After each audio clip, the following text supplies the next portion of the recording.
En esta sesión vamos a hablar del tema de mujeres frente al extractivismo en México y Centroamérica. Y bueno, vamos a contar con la presentación de Beatriz Olivera Villa y con los comentarios de Itza Castañeda Camey. Entonces yo creo que es una sesión que vamos a poder aprovechar muchísimo en el contexto del seminario. Beatriz es ingeniera industrial, tiene una maestría en ingeniería por la UNAM, tiene muchísimos diplomados sobre desarrollo sustentable, energía renovable, género, política pública y género, y ha trabajado en diferentes sectores, pero durante los últimos 12 años se ha desempeñado en organizaciones de la sociedad civil. Coordinó la campaña de cambio climático y energía de Greenpeace.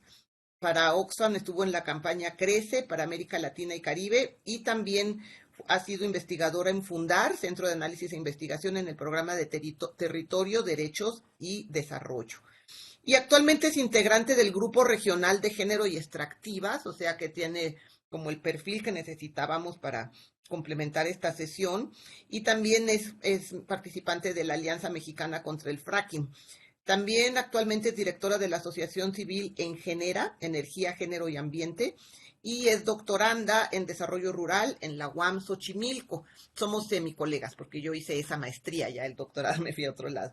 Entonces, Beatriz, no sabes de veras cuánto te agradezco que hayas aceptado esta invitación a estar en el seminario, y pues somos toda atención para ti, y te pido que tú compartas tu pantalla y tu presentación. Aquí estaremos muy pendientes. Después de la presentación de Beatriz, le daremos el micrófono a Itza para unos comentarios y empezamos con nuestro intercambio. Gracias. Sí, ¿qué tal? Buenos días. No, al contrario, muchas gracias por la invitación. ¿Ahí se ve bien ya la presentación? Sí, ¿verdad? Creo que sí. Sí, sí Se se ve ve. muy Bueno, bien, Beatriz, gracias. bueno, pues sí, muchísimas gracias por la invitación. Pues bueno, yo les voy a compartir un poquito de lo que he aprendido sobre este tema en los últimos años, pues particularmente, como habrán escuchado, no tanto desde la formación académica, sino un poco desde el activismo más ONGero, ¿no? Pues sí, de los últimos años en el cual he trabajado. Principalmente, pues yo me empecé a vincular con este tema, pues justo a raíz de mi trabajo en Oxfam. Me tocó coordinar una campaña sobre cambio climático, acceso a tierra y seguridad alimentaria en América Latina. Y pues yo de venir de una formación pues muy técnica, allí fue como el primer encuentro, ¿no? Y pues a raíz de eso ya me empecé a vincular con otros grupos, con otras organizaciones, con algunos movimientos también en América Latina, con las compañeras de la RECMURIC, la red de mujeres rurales de Centroamérica, que abarca Guatemala, Nicaragua y Honduras. Entonces, bueno, pues de ahí viene un poco la experiencia, y ya más adelante, ya en mi trabajo como investigadora en Fundar, pues ya me vinculé un poquito más con los movimientos aquí en México. Entonces, pues bueno, eh, de- em, voy a empezar por eh, comentar pues un poco de qué se defiende el territorio, ¿no? O por qué surgen estos movimientos de defensa del territorio. Pues en parte lo que yo he podido ver es por un descontento hacia el modelo de desarrollo actual, ¿no? Nos encontramos con un modelo de desarrollo, lo pongo entre comillas, porque pues justo la palabra desarrollo es algo que hay que cuestionar y hay que criticar, y creo que ya se hace desde los movimientos, ¿no? ¿Quién define qué es el desarrollo y desde dónde lo define? Entonces, creo yo que una crítica muy fuerte de los movimientos y de las personas y de las mujeres que defienden el territorio, pues es ese cuestionamiento acerca del modelo de despojo, ¿no? Como un modelo, se concibe como un modelo de depredador del medio ambiente, un modelo de despojo, decía yo, violatorio de derechos humanos y por supuesto con impactos diferenciados en mujeres y hombres. Principalmente, pues es un modelo basado en el extractivismo, ahora más recientemente en los nuevos extractivismos o los neoextractivismos y en la extracción. Este concepto que define Gudinas, pues como las actividades de apropiación de recursos naturales, pero añadiendo ya el ingrediente de violencia, de violación a derechos y a derechos no solamente humanos, sino a derechos de la naturaleza. Ya ven que Gudinas es pues muy imaginativo, también tiene mucha, pues sí, mucha imaginación en sus conceptos, entonces a mí me parece que dio en el clavo con este tema del el concepto de la extracción. Y particularmente, pues me voy a detener un poquito en el tema del extractivismo. Seguramente ustedes vieron o leyeron en el artículo de Laura Carlsen, el que nos compartió Natalia, pues justo que el extractivismo, como una definición más clásica que también define Gudinas y que después retoma Alberto Acosta y también Maristela Svampa, pues se define como aquellas actividades que remueven grandes volúmenes de recursos naturales no procesados, sobre todo para la exportación, ¿no? En función de la demanda de países centrales. Entonces, estamos hablando de actividades que van a implicar la extracción de recursos sin necesariamente pasar por un proceso de industrialización o de transformación. Algo que aclara justamente Gudinas, pues es que el extractivismo implica el saqueo, pues la apropiación, la extracción de recursos naturales para satisfacer demandas, sobre todo, pues del norte global, ¿no? Esa es como una definición clásica. A esto, Maristela Svampa, pues añade nuevos ingredientes a la definición y ella dice, es que ya no estamos viviendo solamente un extractivismo tradicional en ese sentido, ¿no? En el que lo plantea Gudinas, sino que ya estamos viviendo nuevas formas de extracción mucho más sofisticadas, mucho más avanzadas tecnológicamente. Por ejemplo, pues nos encontramos con el avance que está teniendo el fracking, por ejemplo, que se considera un nuevo tipo de extractivismo, una vez que se han agotado pues las reservas de hidrocarburos convencionales, ahora se apuesta por lo no convencional, se apuesta por la extracción de petróleo en aguas ultraprofundas, por ejemplo, pero también vemos, por ejemplo, los recursos renovables y también estos representan un nuevo tipo de extractivismo, aunque no se trate propiamente el extractivismo tradicional, decía, a lo mejor de los procesos mineros o de los procesos petroleros, pues lo que estamos viendo es un mismo modelo que solamente está cambiando de alguna manera la tecnología o el recurso en este caso, pero que está operando bajo el mismo esquema, ¿no? Un mismo esquema de despojo, de depredación, en un esquema de megaproyectos. Eh, y algo muy importante que hay que añadir a estos nuevos extractivismos es que ya no son tan descarados, ¿no? Como los anteriores. O sea, cuando hablo de un extractivismo tradicional, no puedo evitar remontarme al pasado colonial de América, de África también y pues de Asia, de todo el sur global. Este pasado, pues que tiene un vínculo claro con la invasión española, en donde veíamos pues justamente este saqueo, ¿no? De los recursos, principalmente minerales, el oro, la plata, y cómo de alguna manera pues eran llevados a estas grandes iglesias europeas, ¿no? Que justo recordaba mientras hacía la presentación una vez que tuve la oportunidad de viajar a Bélgica y un compañero asombrado decía, wow, ¿no? Esta iglesia, qué maravillosa, ¿no? Y, y otro compañero le dice, pues sí, es el oro del Congo. Entonces, creo que esos ejemplos de extractivismo tradicional, antiguo, más original, pues tal vez ya no los vemos ahora como tales, pero sí vemos nuevas formas de extractivismo, decía. Un extractivismo en el que la ley ampara, ¿no? En el que hay un despojo legalizado, pero también hay todo un entramado gubernamental, institucional, todo un discurso de gobierno, todo un discurso de las élites, pues para promover el extractivismo al amparo del desarrollo. Y vuelvo nuevamente a entrecomillar este tema del desarrollo, ¿no? Porque pues justo hay esto que pongo acá en el tercer punto, una presencia, ¿no? Una atmósfera ideológica entre la élite política, empresarial y mediática que asumen que toda inversión corporativa es buena por sí misma. Y eso es lo que se trata de vender y de alguna manera creo yo, en mi experiencia, en lo que he podido vincularme con algunos pueblos y con comunidades y con movimientos, pues ya no se cree, ¿no? Todavía hay quienes sí lo creen, hay quienes sí adoptan ese discurso de cuando llegue una empresa minera, sobre todo, pues va a haber desarrollo y va a haber empleo, pero la inmensa mayoría, diría yo, que está muy escéptica de ese tipo de discurso. Sin embargo, pues ese tipo de discurso es el que predomina en estos nuevos extractivismos y como decía, pues hay todo un entramado allí legal y empresarial también, ¿no? Pues para sostenerlo.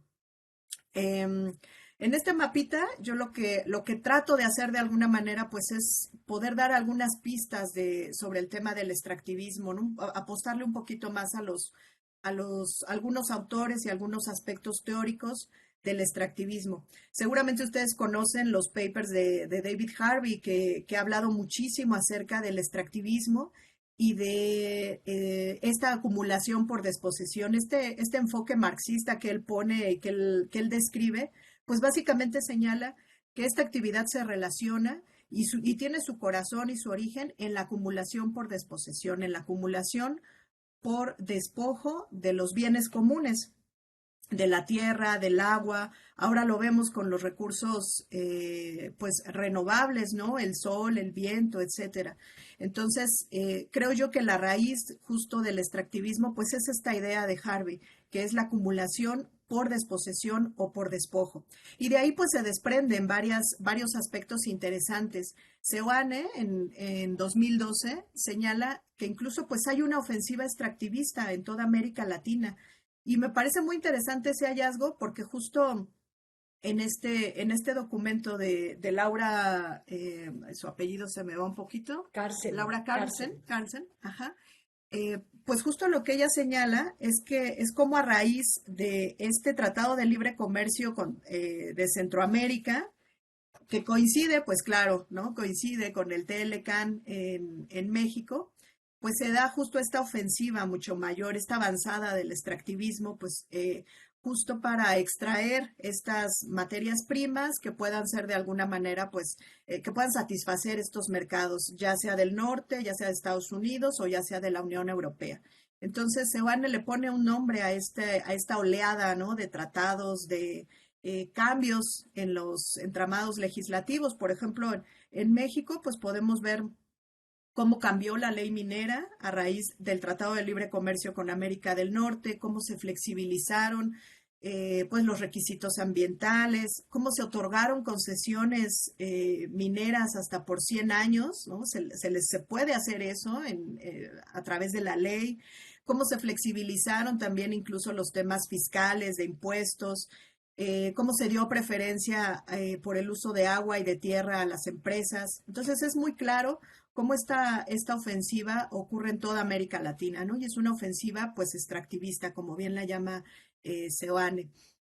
Otro aspecto importante que hay que destacar aquí pues es el tema de la reciprocidad negativa, que no es otra cosa que dar espejos por oro, simple y llanamente, ¿no? Tiene que ver con este intercambio, esta estafa, pues justo en dar algo de muy poco valor por algo que realmente tiene un gran valor, como es en el caso, pues justo de la minería o de la extracción de hidrocarburos, ¿no? Vemos que se ofrecen por parte de las empresas, incluso ahora también con los proyectos de energía renovable, pues se ofrecen una cantidad mínima de empleos, se ofrece alguna contribución a las finanzas públicas, que no deja de ser considerada como una migaja, son muy poco representativas, igual en el caso de Centroamérica no llegan al 1% del Producto Interno Bruto.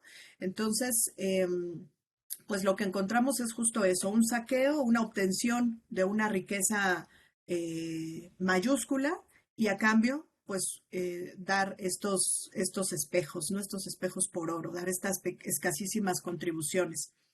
Algo que también señala otro autor, Frick, es que el extractivismo pues se va a expresar a través principalmente de megaproyectos. Y él dice, los megaproyectos van a tener 5 características, las 5 Cs, como él las menciona, van a ser obras colosales, cautivadoras, sobre todo en términos tecnológicos. Por ejemplo, cuando vemos un gran parque solar, pues es tremendo, ¿no? No sé si cautivadora sea la palabra adecuada, pero al menos en términos tecnológicos, pues son muy impactantes. Costosos, controvertidos y complejos también. Y me parece también que son 5 características pues muy bien colocadas, ¿no? Sobre el tema de los megaproyectos. Pero finalmente tenemos también la visión de estos dos autores, Dunlap y Jacobsen, y ellos hablan del extractivismo total. Fíjense que esto es relativamente nuevo, yo no lo había escuchado hasta hace poco que empecé a trabajar más en este tema, pero estos autores me parece que también dan en el clavo con respecto a la gravedad de la situación. Ellos dicen que el extractivismo total, ya estamos viviendo un extractivismo total, pero que este extractivismo total va a apuntar hacia la reconfiguración total de la Tierra, ¿no? Así lo llaman ellos.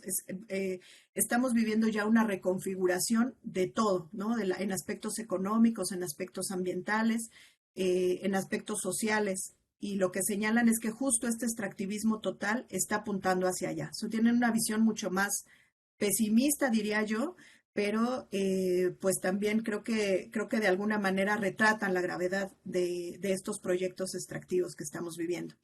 Y son 11:20. Ay, me estoy deteniendo mucho en esta y me falta un montón, entonces me voy a apurar. Algo que también quiero señalar, pues, es el tema de la dimensión patriarcal del extractivismo, de lo cual no se ha hablado tanto, pero hay autoras que comienzan a señalar esta relación, y yo le llamo dimensión patriarcal del extractivismo, ahí aventándome a terrenos un poco más conceptuales, pero en realidad es que hay una relación entre el extractivismo y el patriarcado. Y lo vamos a ver en un momento, cómo estas dos lógicas, tienen la misma lógica de actuación, tanto el extractivismo como el patriarcado, ¿no?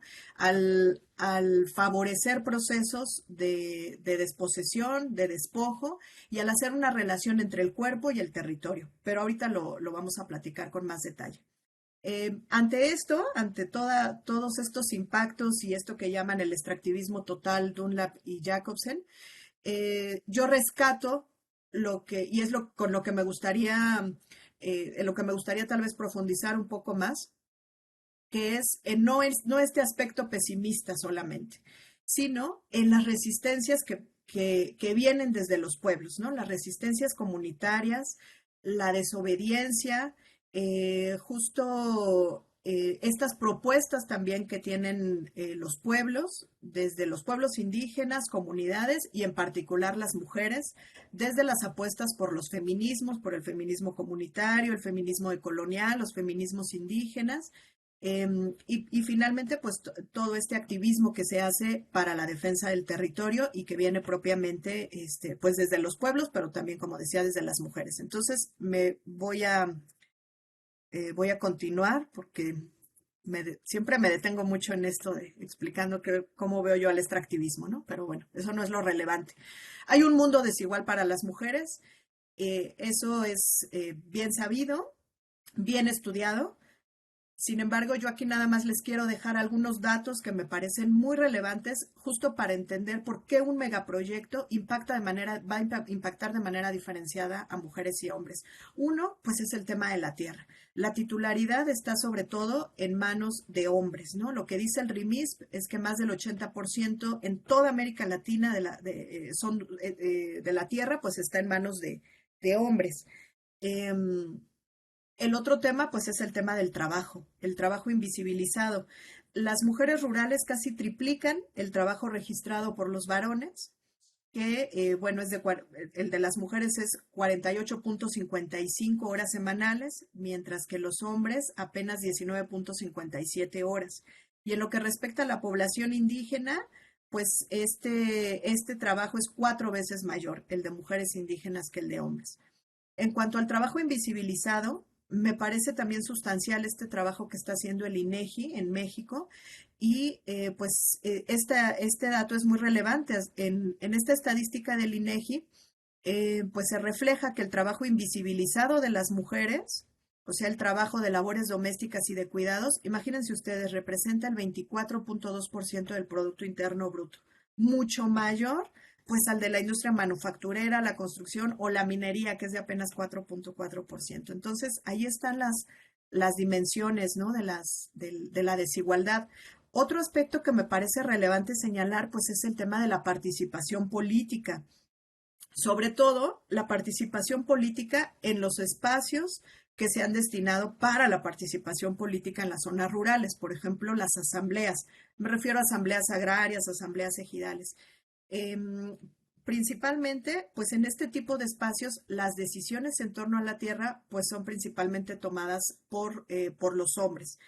Eh, Esto, en parte, pues también tiene que ver con que estos espacios, pues tienden a rayar, pues en la esfera de lo público, ¿no? En una esfera mucho más, que sale más del ámbito de lo privado.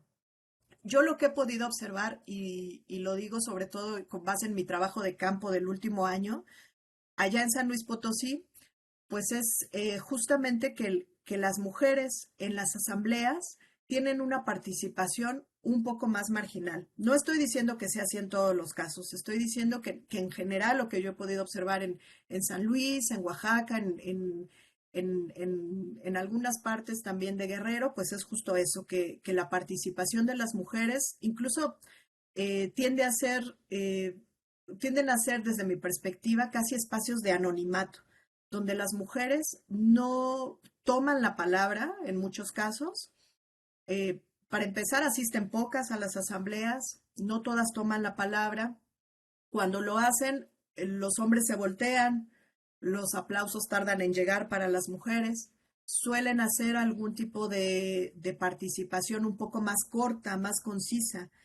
Y lo que yo he observado es que a los hombres en las asambleas les encanta hablar, ¿no? Y se pelean hasta por la palabra y hablan muchísimo, muchísimo. Yo te digo, híjole, ¿cómo pueden repetir tanto, no? Eh, pero bueno, eso es una cosa a lo mejor que se da en algunos casos.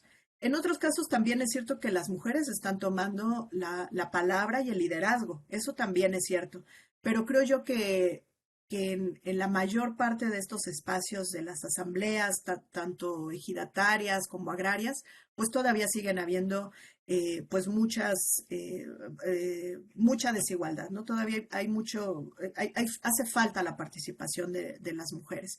Y les pongo aquí algunas gráficas que sacamos en 2018 para un informe sobre mujeres rurales y fracking que hicimos ahí en Fundar. Y pues vean ustedes, ¿no? La representación también tanto de mujeres como de hombres, cuántas son ejidatarias, comuneras, posesionarias, avecindadas, pues las mujeres que cuentan con un certificado parcelario, pues no alcanzan el 20%, y los hombres casi están en el 70%.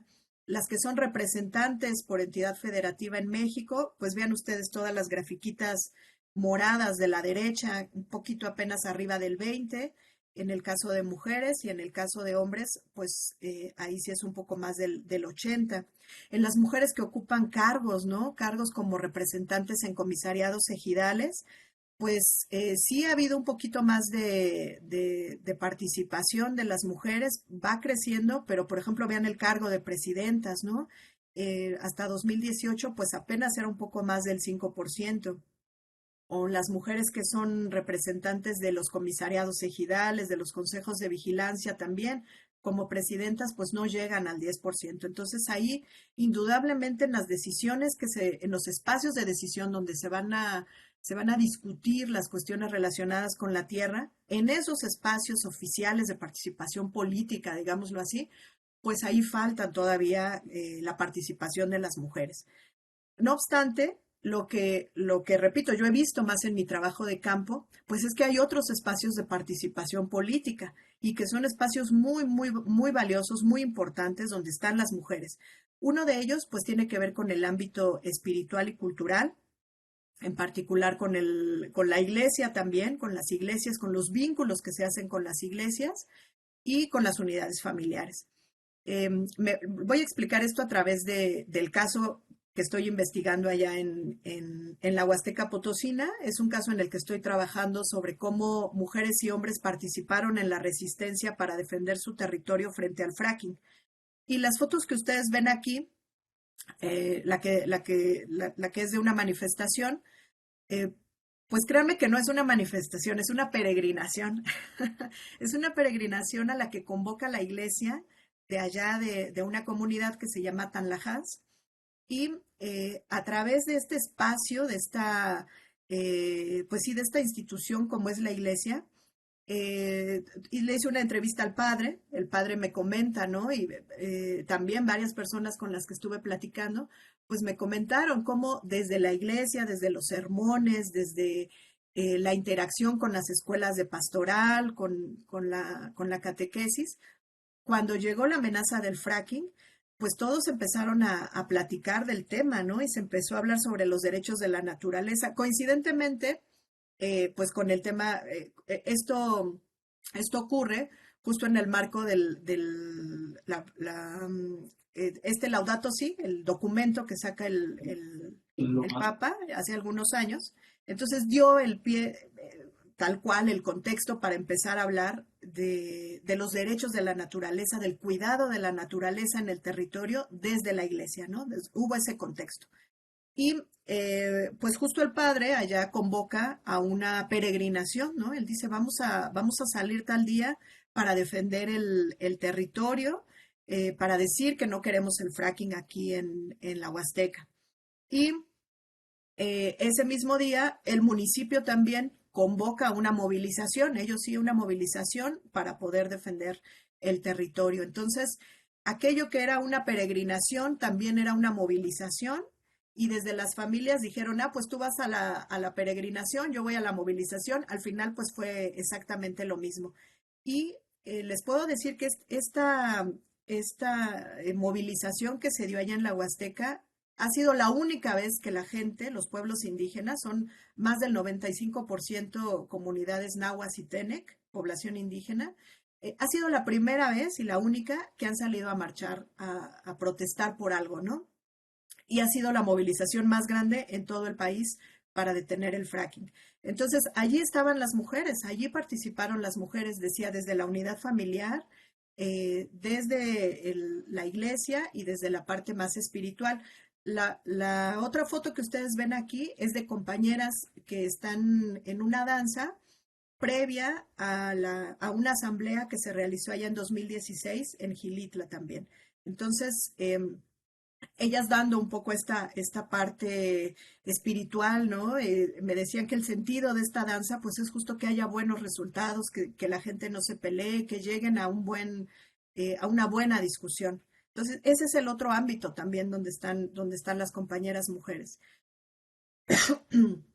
Ya propiamente, para hablar sobre la dimensión patriarcal del extractivismo, pues algo que han señalado diferentes autoras, principalmente Maristela Svampa, pues es que hay una masculinización de los territorios, ¿no? Que cuando llega un proyecto extractivo a una comunidad, definitivamente hay una masculinización. Uno, por la llegada de los trabajadores y dos, por la llegada de las fuerzas privadas de seguridad de esos proyectos o de las Fuerzas Armadas, de las fuerzas públicas. Entonces, en esta masculinización de los territorios que ella señala, pues ahí es donde tienen lugar pues una serie de cambios y de impactos para las mujeres. Aunque no quiero dejar de mencionar que aunado a esta masculinización de los territorios, lo que estamos viendo es también una feminización de la defensa de los territorios, ¿no? Entonces, vamos por esos dos frentes. A mí me encanta lo que dice Gina Vargas en esta cita que les pongo acá en rosa, que dice: el patriarcado le hace a nuestros cuerpos lo que el extractivismo le hace a los territorios. Y justamente desde algunos colectivos como este de Miradas Críticas del Territorio, lo que dicen las compañeras Tania y Gabriela, ¿no? Dicen, desde las lógicas masculinas, es desde lógicas masculinas desde donde se decide qué territorios van a ser explotados y de qué manera se debe operar en ellos, ¿no?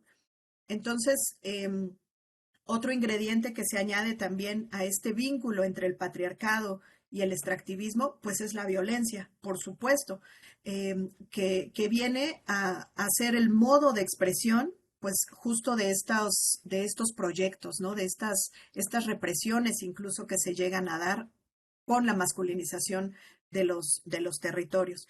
Y les pongo aquí un par de citas que me parecen muy relevantes. Una de ellas es de María Teresa Hernández, que ella dice que controlar el cuerpo de las mujeres a través de la violencia sexual, pues es una forma de manifestar el control del territorio de los colonizados. Y seguramente ustedes conocen muy bien el caso de El Estor en Guatemala, la comunidad que ha sido pues muy vulnerada justo por este tema de la minería y cómo llega una empresa minera y cómo hay violaciones, cometen violaciones a las mujeres de la comunidad y cómo militarizan todo el territorio. Y la resistencia sigue, pero por supuesto que hay allí casos muy fuertes, ¿no? De violencia sexual cometida contra las compañeras. Entonces, me parece que este es un caso que ejemplifica muy bien lo que nos quiere decir esta autora al referirse a que, pues, al controlar el cuerpo de las mujeres, de alguna manera también se están controlando, se está ejerciendo un control sobre los territorios. Y pues finalmente lo que dice también Composto y Navarro en este artículo de 2014 que habla sobre extractivismo y que ellas dicen que, bueno, el capitalismo, el colonialismo y el patriarcado se sustentan mediante el extractivismo, ¿no? Por supuesto, el despojo y la explotación de territorios y también de los cuerpos. Y esto que les decía también, pero también están las luchas por los territorios que cada vez se feminizan un poco más. Y bueno, también no sabemos qué tan positivo es eso, ¿verdad? Porque si no es una carga mayor, pero bueno, ahora seguimos con eso. Nada más para resumir algunos de los impactos diferenciados del extractivismo las mujeres, en mujeres y hombres, perdón. Eh, Aquí coloco una serie de impactos de diferentes fuentes, principalmente de Segato, Rita Segato, que ella ha documentado sobre todo impactos de la minería y de las grandes hidroeléctricas en Brasil.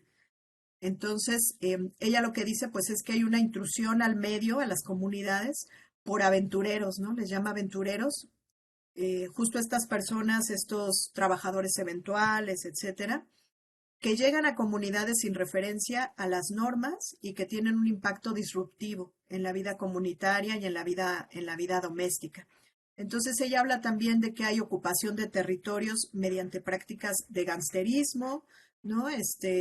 Por supuesto, nosotros en México, en Centroamérica, pues lo vemos muy claro con los vínculos también con el crimen organizado, eh, que también de alguna manera pues está allí metido en los territorios y en estos proyectos, sobre todo en los proyectos mineros, ¿no?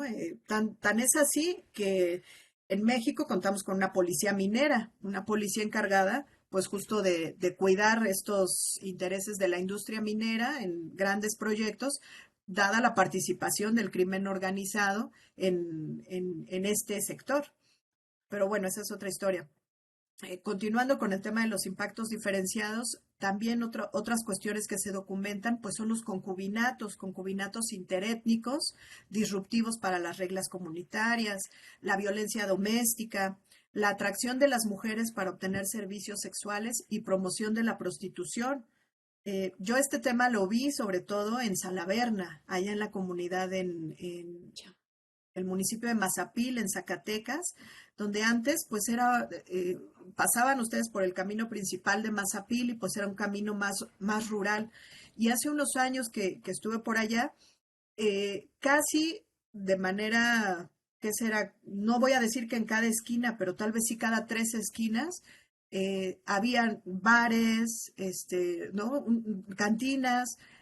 Empezó a haber una proliferación de este tipo de comercio, ¿no? Y esto se da pues justo a raíz de que Mazapil es una zona minera de la cual se extrae, es uno de los principales centros productores de oro y de plata en el país.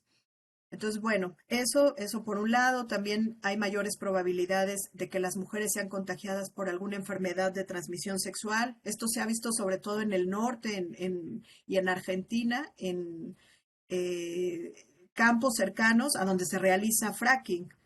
Instalación de cantinas en comunidades, bueno, eso ya lo comenté. Eh, ¿Qué más? Ah, bueno, los impactos psicosociales también. Eso también es muy relevante. Los impactos psicosociales como la preocupación por sobrevivir, la frustración por ingresos económicos restringidos, la tristeza y la soledad por la venta de la tierra. Pues claro, imagínense si te quieren inundar el pueblo donde tienes enterrado a tu papá, a tu mamá, pues ¿qué es eso, no? Es un impacto tremendo en el alma. Vamos a encontrar también actos de abuso, de violación, de tocamientos en agravio ya de mujeres defensoras y por supuesto también, pues como todas ustedes saben, pues asesinatos, ¿no? Que ocurren también. No solamente encontramos lo que dicen las ONGs y lo que dicen los colectivos activistas. Fíjense lo interesante que es que la Comisión Interamericana de Derechos Humanos pues lo documenta ya. Ellos dicen que la comisión ha sido informada que los proyectos de desarrollo pueden dar lugar a situaciones de vulnerabilidad y exacerbarlas. Y en el caso de las mujeres indígenas, volverlas más vulnerables al abuso y a la violencia, como la violencia sexual, la explotación y la trata. Yo cada que hablo de esto, pongo esta cita de la Comisión Interamericana porque ya una vez me miraron con ojos de no sabemos de qué estás hablando, la gente de la Cámara Minera, ¿no? Cuando yo les hablaba de estos impactos. Entonces, bueno, vayan a los informes de la Comisión Interamericana, ¿no? Si no le creen a a los demás. Y aquí está ya como ellos ya lo consideran como un impacto pues muy relevante también. Em, y bueno, aquí otro testimonio de mi compañera Alejandra Jiménez de la Alianza Mexicana contra el Fracking. Y fíjense qué interesante testimonio. Ella vivía allá en Papantla, toda esta zona petrolera del Paleocanal de Chicontepec. Entonces ella cuenta cómo en los años de mayor auge de la extracción de petróleo allá en el Paleocanal de Chicontepec, se dio un visible incremento de la prostitución, la drogadicción, la violencia hacia las mujeres y la existencia de los fenómenos como el sugar daddy, ¿no? En donde jóvenes de clase media ofrecían servicios sexuales a petroleros a cambio de la obtención de costosos regalos y exclusivos beneficios. Y también cómo aumentaron los casos de VIH registrados en la región, altos índices de embarazos adolescentes. Entonces, bueno, ahí es una cuestión importante este testimonio. Pero justo lo que yo les comentaba hace un momento, la feminización de la defensa del territorio. Y es que vamos a encontrar que sí, que hay fuertes impactos eh, cada vez más graves hacia las mujeres, pero también lo que les decía hace un momento, las mujeres están, tal vez no estén en las asambleas, pero están en otros lados y están activándose en contra de estos proyectos para defender los territorios. Uno es, lo comento por este testimonio que me lo da Diana Carolina de una comunidad Tenec, el Jolol se llama, está allá en San Luis Potosí, y justo este testimonio está enmarcado en la defensa del territorio frente al fracking, frente a la amenaza del fracking. Entonces lo que dice Diana Carolina es que lo que movilizó a todos allá en 2018 eh, fue la cuestión de sobrevivencia, ¿no? Dice, pero como mujeres a veces somos más conscientes de lo que nos puede afectar en la vida diaria, de lo que nos alimentamos, lo que bebemos, lo que está en riesgo, el futuro de la familia, la comunidad, la cultura. El sentido de preocupación de una parece que es lo que siempre mueve al colectivo. Y justo Diana Carolina me dice esto porque ella me contó que cuando estaban organizándose para ver qué se hacía en contra del fracking, me dice, nos anotamos en una lista y habíamos 25 mujeres anotadas, no había un solo hombre. Hasta que vieron que éramos 25, los compañeros dijeron, pero ¿qué es esto? Nosotros también tenemos que estar, ¿no? Pero fueron ellas las que iniciaron. En este otro caso, en este otro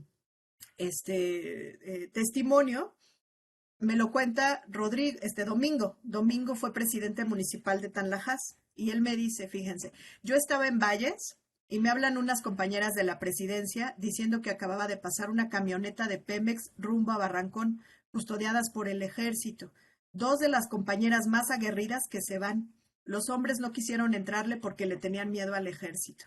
Pero las mujeres sí se armaron de valor y una se fue manejando en la moto y otra tomando fotos. Encontraron que gente estaba acampando, que estaban acampando en San Pedro la gente de Pemex.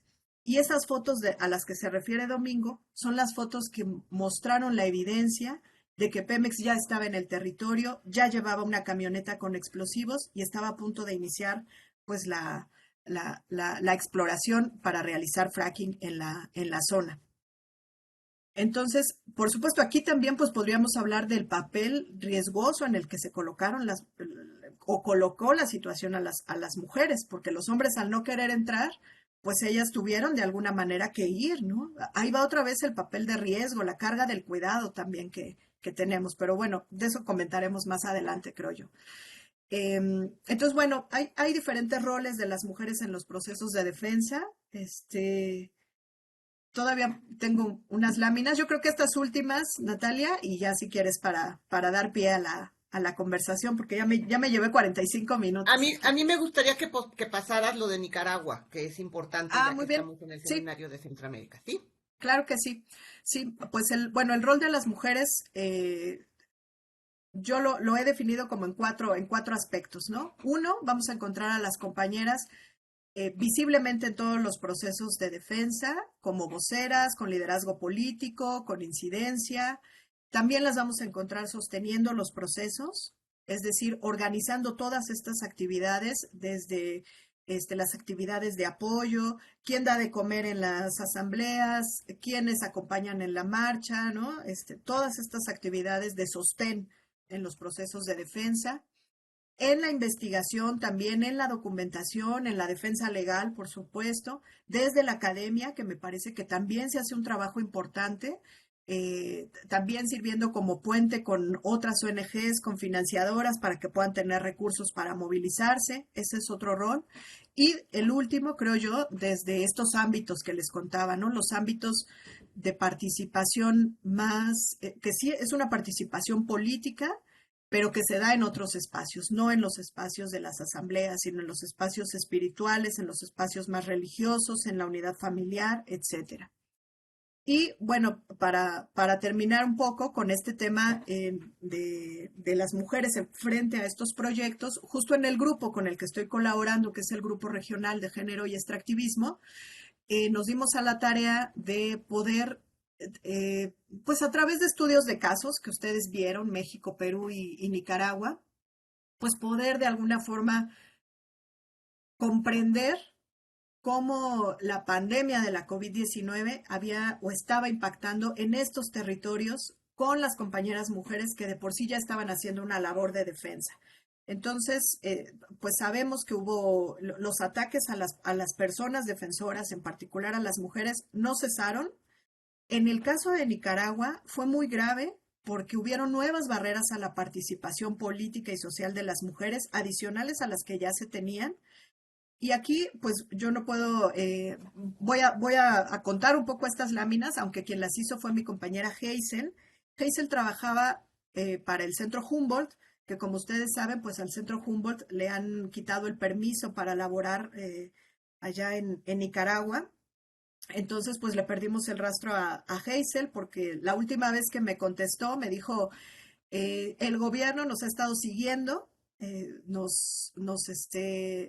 nos detuvo a mí y al director del Centro Humboldt, este, por 7 horas en interrogatorio, ¿no? Entonces era una situación muy fuerte la que estaba pasando Hazel y me dijo, no sé cómo vamos a poder continuar, ni si vamos a seguir laborando en Centro Humboldt, o sea, ya no existe pues como tal el permiso para poder laborar. Entonces, es una situación muy fuerte la que empezó en Nicaragua, justo en el tema de la pandemia y probablemente pues ya venía dándose, pero lo que ella logra documentar, lo que ella nos cuenta, pues es justo que esto, que la protesta ciudadana disminuyó considerablemente por la alta criminalización a cualquier intento de organización y protesta pública, que el gobierno no reconoció la emergencia por el COVID y toda acción promovida dentro de esta prevención para atender la pandemia, pues fue vista como una acción sujeta a la represión.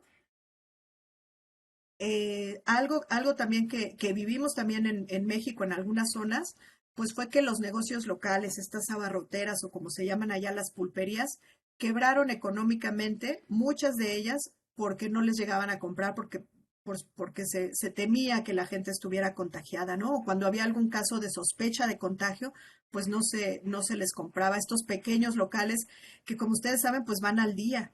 Entonces, hubo mucho rechazo social, también generalizado en todos los municipios. Las personas tuvieron que esconderse, en otros casos hasta cambiarse de casa, ¿no? Justo por esta falta también de información y por esta falta, creo yo, de reconocimiento y manejo desde el gobierno hacia la crisis sanitaria.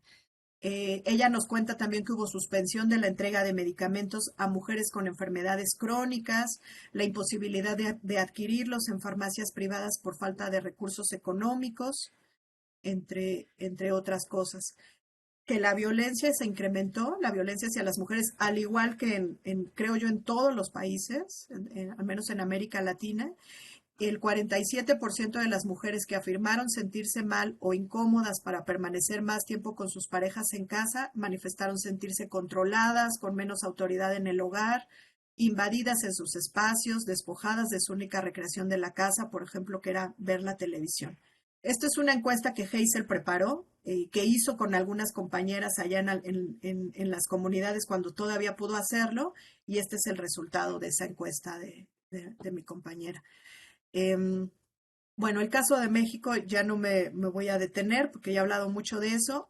Tal vez solamente señalar las respuestas comunitarias que hubieron en Nicaragua también, que hubo una red de médicos que se creó, pues justo para brindar atención en línea a la población, las ollas comunitarias que también se dieron en Honduras, las organizaciones de mujeres que distribuyeron gratuitamente mascarillas también, el apoyo a víctimas de la violencia intrafamiliar y este movimiento del que nos platicó Hazel, ¿no? El movimiento de mujeres segovianas, que creó un grupo de chat psicosocial por WhatsApp para apoyar en temas de salud mental y psicológica.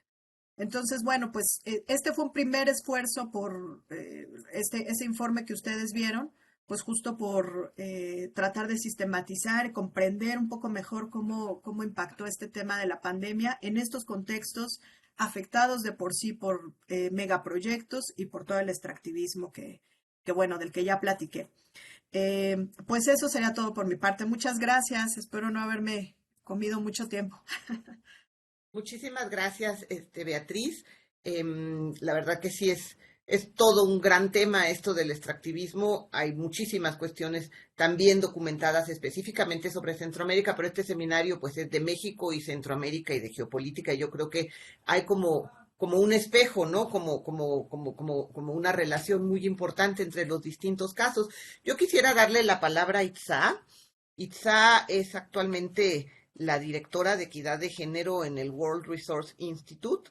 Y bueno, tiene un currículum muy largo, ha sido consultora para UICN, ha sido la responsable de género en el Programa de Naciones Unidas para el Desarrollo en la Oficina de México, ha sido consultora en género muchísimo tiempo, hemos compartido mucho trabajo en género y bosques, en género y medio ambiente, fundadora también de la Red de Género y Medio Ambiente desde la década de 1990. Pero yo quisiera más bien que Itzá, tú nos dijeras tus primeras impresiones para ya dar pie a la participación de las demás personas del seminario. Voy a cerrar la puerta porque hay ruido, pero adelante, Itzá. Muchas gracias, Natalia. Pues primero saludarles a todas y a Mateo y agradecer la invitación. Realmente he quedado impactada con lo que Beatriz nos ha presentado. Muchas gracias, Beatriz. Has hecho un esfuerzo enorme de compartir tu amplia experiencia y de documentar, no solo desde las fuentes teóricas, sino con la evidencia empírica, incluso con datos y con información cualitativa. Así que muchísimas gracias por tu excelente presentación y por este gran esfuerzo. Yo ya sabía de ti, me da mucho gusto poder coincidir aquí también. Como es muy amplio el tema, yo anoté tres puntos que quizás nos amplíen un poco más, pero nos ayuden también a entender otras dimensiones de lo que estamos viviendo hoy en día. Y sería una pregunta más que una afirmación, es si estamos considerando el agua como parte del extractivismo que estamos viviendo y también esto vinculado a la violencia de género, a la violencia ejercida por quienes ahora ya no hay huachicoleo, sino que también hay huachicoleo del agua. Hay violencia por el agua. Entonces el agua sería para mí como una columna vertebral que además se ve impactado como recurso a partir del extractivismo de todo tipo, ¿verdad? No solo del fracking, de la minería legal e ilegal. El segundo tema que me gustaría que hablemos es justamente de la legalidad y la ilegalidad, porque tanto en México como en Centroamérica vivimos formas de extractivismo legales y protegidas por el Estado, pero también ilegales y también protegidas por el Estado, pero no únicamente. Y aquí entra y cada vez más, desafortunadamente, el crimen organizado. Y eso tiene impactos de violencia, de inseguridad, de violencia de género y todo esto que Beatriz nos presenta. Esos serían dos temas y cómo, esa sí ya es pregunta para Beatriz. Por supuesto que pusiste como un eje estructural la tenencia de la tierra. Y pues sí, Natalia y yo siempre nos reímos de nuestras fotos de las adultas mayores en las asambleas ejidales y comunitarias y bueno, era concurso de ver cuánto más viejitas estaban y cuánta menos participación había. Pero sí me gustaría que volviéramos a hablar de la tenencia de la tierra como un eje estructural de la desigualdad, de la vulnerabilidad ante esto. Y por último, ¿qué podemos exigir ahora que México ha firmado y ratificado el Acuerdo de Escazú? Varios países de Centroamérica también lo han firmado, pero es un acuerdo que apenas se empieza a empoderar. ¿Y qué podemos hacer para empoderar el Acuerdo de Escazú? Hay muchísimo más que hablar, pero pues son como ideas iniciales que vienen. Estoy segura que las demás participantes tendrán muchísimas más preguntas y Mateo también. Bueno, pues muchísimas gracias, Itza. Yo les puse en el chat el link de un libro maravilloso que coordinó Itza con la UICN sobre violencia basada en género y medio ambiente.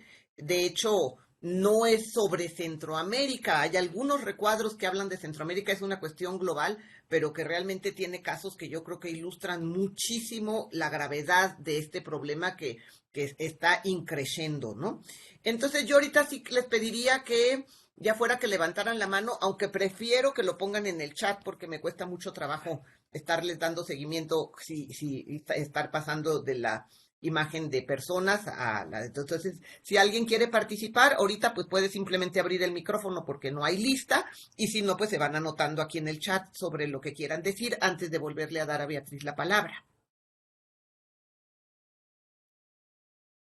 Levanta la mano Fernanda, pasa adelante Fernanda. Vayan escribiendo, por favor, quien quiera participar. Fernanda.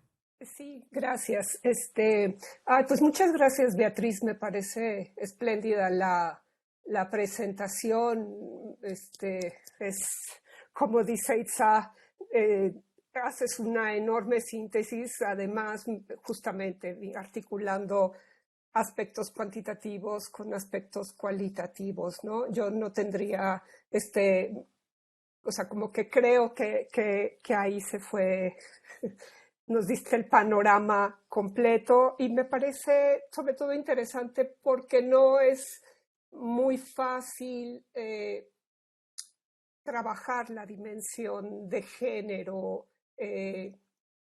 tan cercana.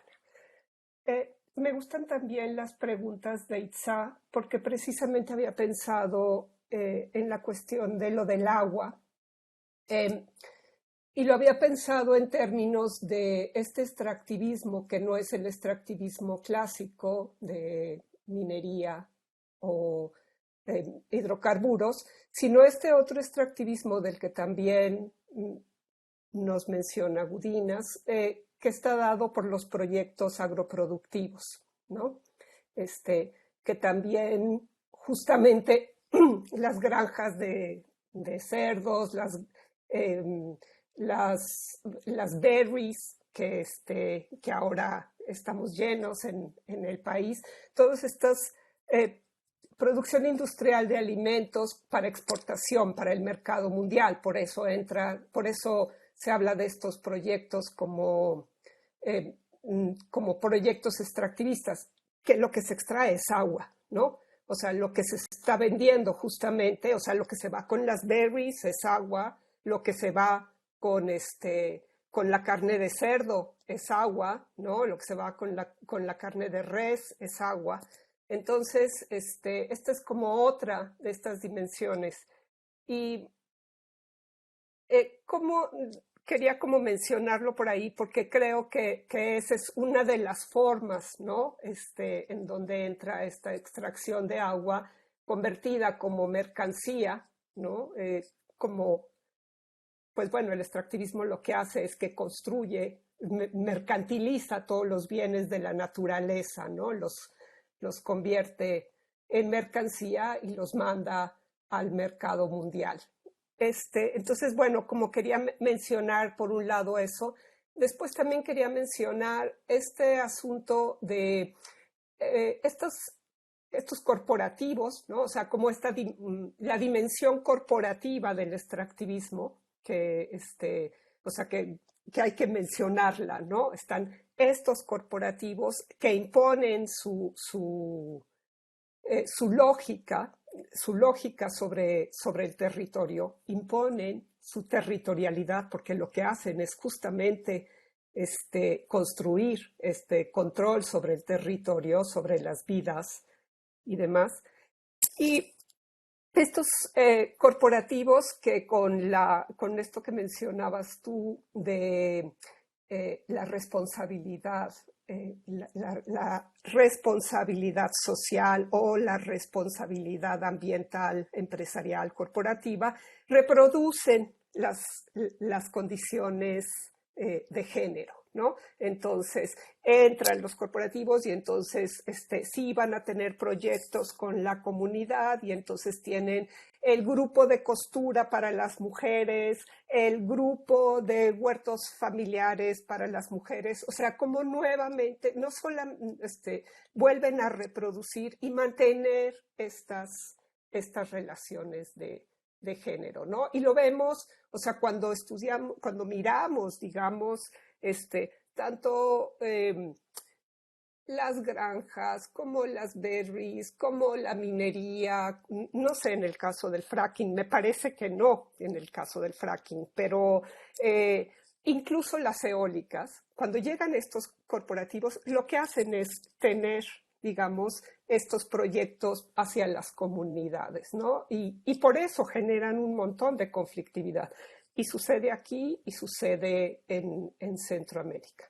Y por último, pues bueno, yo sí quisiera como mencionar la presencia importante de las mujeres bueno, dos cosas. La presencia importante de las mujeres, como estoy totalmente de acuerdo contigo, cada vez es más la presencia de las mujeres en las luchas de defensa de territorio.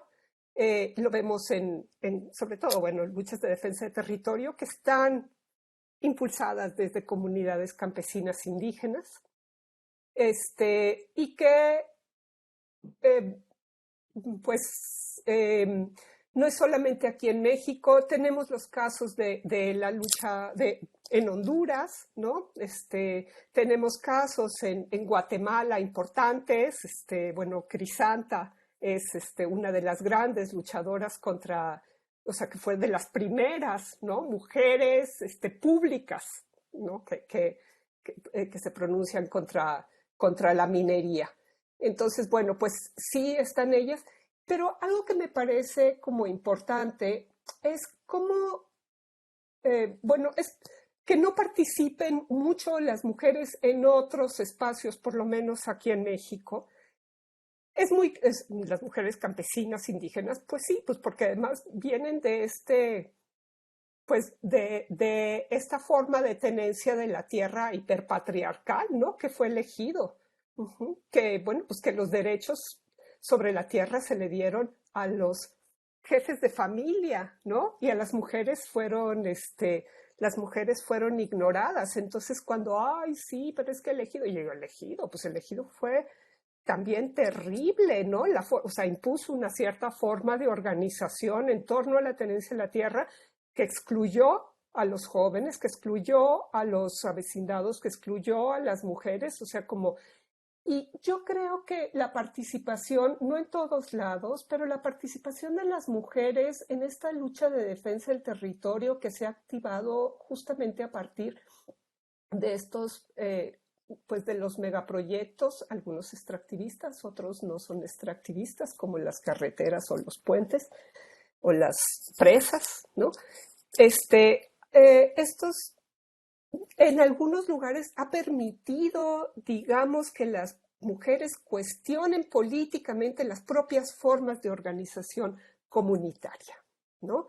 Y que o sea, como mirar un poco por ahí también, como no en todos lados, pero que es algo que vemos desde el movimiento zapatista también, cómo las mujeres han venido no solamente a poner en cuestión o a cuestionar, digamos, hacia afuera, sino también a cuestionar hacia adentro y a luchar por abrir espacios adentro, ¿no? O sea, lo vemos mucho en Oaxaca, lo vemos mucho en la Sierra de Puebla, seguramente en la Huasteca no conozco como a detalle, ¿no? Entonces, bueno, como que eso era lo que yo quería como mencionar y pues bueno, agradecer de nuevo, Beatriz, la magnífica exposición y también me parecen como muy interesantes los 3 aspectos que destaca Itza, ¿no? Agua, tenencia de la tierra y se me fue el último.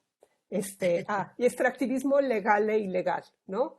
Que bueno, yo nada más de ahí quisiera decir que no estoy muy segura de que podamos hacer que se pueda hacer esta distinción porque está tan imbrincado lo legal con lo ilegal que, o sea, porque además se suponen mutuamente, ¿no? Ese es un poco el tema en el extractivismo cuando vemos cómo se supone lo legal y lo ilegal, ¿no? Ahí se crean una serie de redes, que es lo que hemos estado trabajando junto con Claudio Garibay, que por cierto él es el autor o sea, que es quien ha trabajado esta cuestión de la reciprocidad negativa, ¿no? Pero todos como estos entramados, estas redes legales y ilegales que no las vemos separadas, ¿no?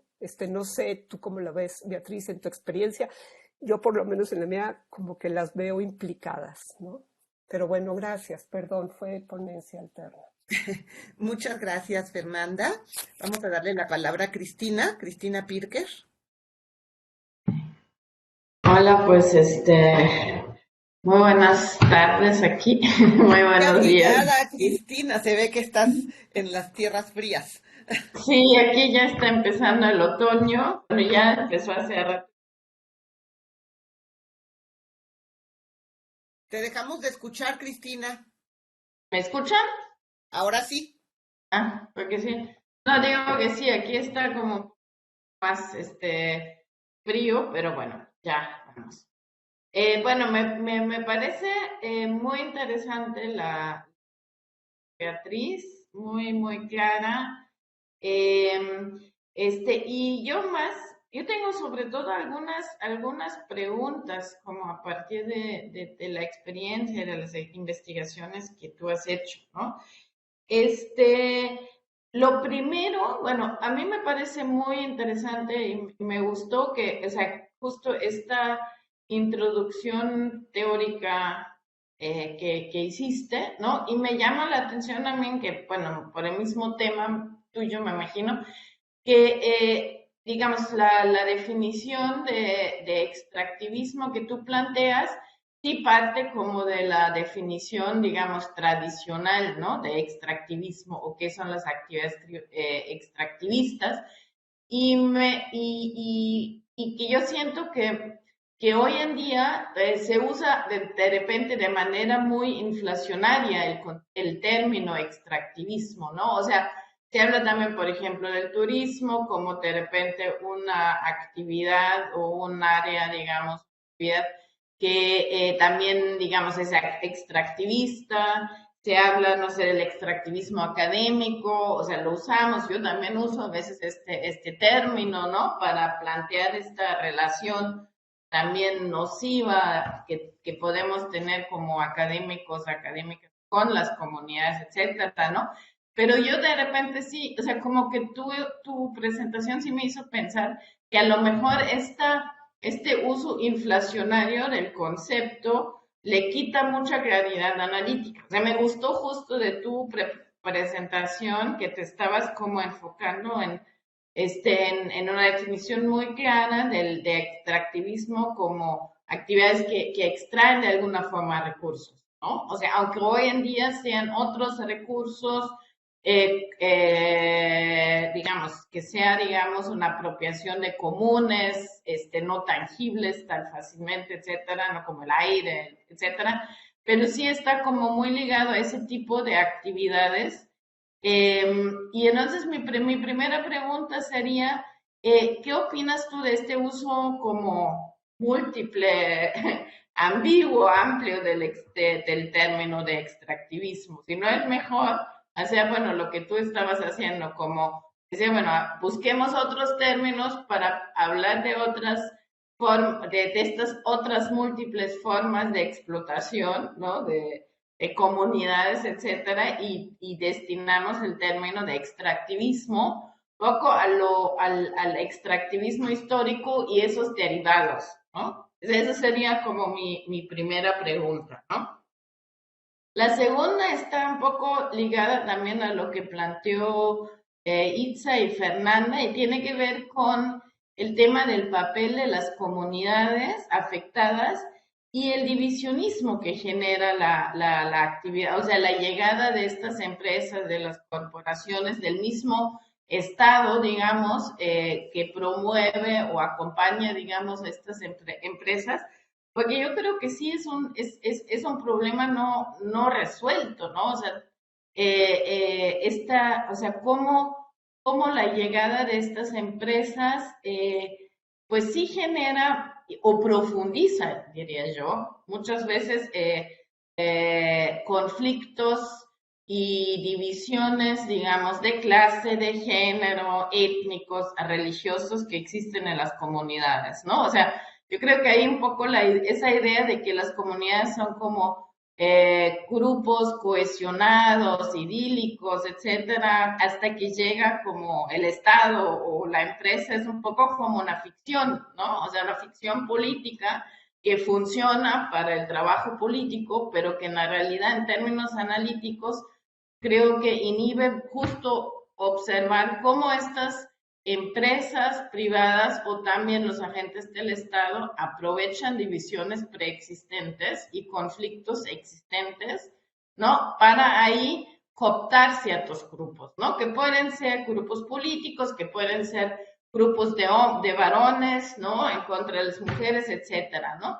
Entonces, pues ahí entonces también, o sea, ¿qué es lo que habría que hacer entonces también en términos a lo mejor de crear y promover o observar cómo se van generando nuevas institucionalidades que permiten procesar esos, ¿no? Y en ese sentido también disminuir la actividad y la violencia interna, ¿no? Porque algo que yo ahí estoy viendo, por ejemplo, con el caso de México, cuando me empecé a meter un poquito en el tema como del entramado institucional y legal y legal, digamos, que regula las actividades extractivistas. O sea, uno de los problemas es que hay un montón de leyes de carácter nacional, subnacional, luego los reglas internas de las comunidades, etcétera. O sea, hay un montón de estrategias también jurídicas que se pueden emplear tanto para legalizar la actividad extractivista como obviamente recurrir para la resistencia, ¿no? Y para ampararse, para intentar frenar por la vía legal e institucional la actividad extractivista. Entonces, ¿qué es lo que ahí habría como que, o qué es lo que tú has visto ahí? ¿Qué actividades o acciones se pueden como fomentar o analizar nosotros como sociólogos, digamos, investigadoras, para pensar justo en crear institucionalidades diferentes, ¿no? Y marcos legales diferentes, para de alguna forma, pues sí, frenar, contener el extractivismo, pero sobre todo también generar mecanismos de procesamiento del conflicto interno.